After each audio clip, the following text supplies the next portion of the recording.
Itu mengharuskan pendaftaran capres itu maju. Ya itu terserah MK saja ya, tetapi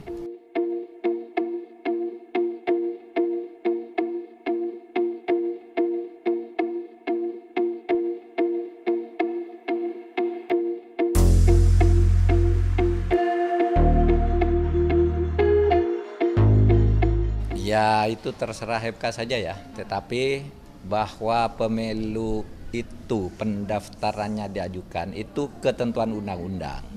Memang kepastian tanggal itu diserahkan kepada KPU, DPR, dan pemerintah. Tapi ada ketentuan bahwa kampanye harus dimulai sekian minggu sebelum pencoblosan, itu mengharuskan pendaftaran capres itu maju.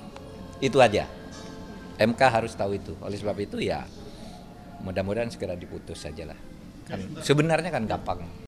Kalau etika di dalam dunia peradilan ya, kalau putusan-putusan yang akan menguntungkan seseorang itu biasanya diberlakukan pada periode berikutnya di mana-mana gitu ya, terutama kalau menyangkut hakim MK sendiri misalnya atau pejabat politik tertentu yang diuntungkan. Dulu Pak SBY pernah memberi contoh itu. Ketika gaji pegawai harus naik, gaji presiden menteri harus naik, itu draftnya bertahun-tahun ada di meja Pak SBY. Pak SBY bilang saya tidak mau tanda tangan ini, karena ini nanti dikira saya yang mau ambil, kecuali diberlakukan tahun berikutnya gitu. Nah, itu etika di dunia politik, terutama di dunia pembuatan dan penegakan hukum. Nah, yang sekarang ini ya silakan aja MK mau memutus seperti apa, karena sebenarnya masalahnya sederhana sih. Kalau mau usia 40 itu diturunkan gitu, lalu diturunkan berapa? Turunkan 25? Kalau diturunkan 25 kenapa 25? Kan diskriminasi kepada yang umur 24. Turunkan 24, orang bilang lagi kenapa yang tidak 20? Nah, oleh sebab itu kalau dalam ilmu konstitusi itu namanya open legal policy. Yang begitu itu bukan pengadilan, tetapi penetapan hukum oleh lembaga legislatif. Kalau legislatif mau ya bisa sidang sehari bisa selesai kok untuk menetapkan itu. Tetapi kalau MK-nya mau memutus lain itu punya kewenangan. MK punya kewenangan memutus setiap sengketa yang dia anggap untuk menegakkan konstitusi. Itu terserah dia. Jadi ada aspek yuridis, ada aspek etis gitu. Lah ya sekarang silahkan MK bersikap kan gitu.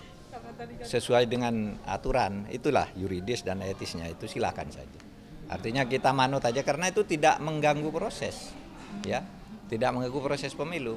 Taruhlah kalau sekarang sudah ada pengumuman pendaftaran itu tanggal 10, ya mudah-mudahan sebelum 10 Oktober itu sudah diputuskan agar siapa yang di bawah itu ingin calon atau ingin dicalonkan masuk.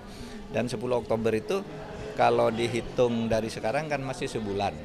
Sementara saya menjadi hakim MK pernah memutus perkara itu diperiksa pagi, sorenya diputus pernah. Dulu ketika memberlakukan kartu penduduk boleh memilih itu, kan itu bisa. Tapi bisa satu perkara berbulan-bulan juga pernah gitu. Masalah perjanjian internasional saya memutusnya lebih dari setahun. Tapi masalah perubahan hak pilih menggunakan KTP meskipun tidak ada di DPT itu saya putus sehari. Jam 10 sidang pagi, jam 4 sore saya putus, selesai masalahnya. Jadi tergantung MK juga lah, dan itu berwenang.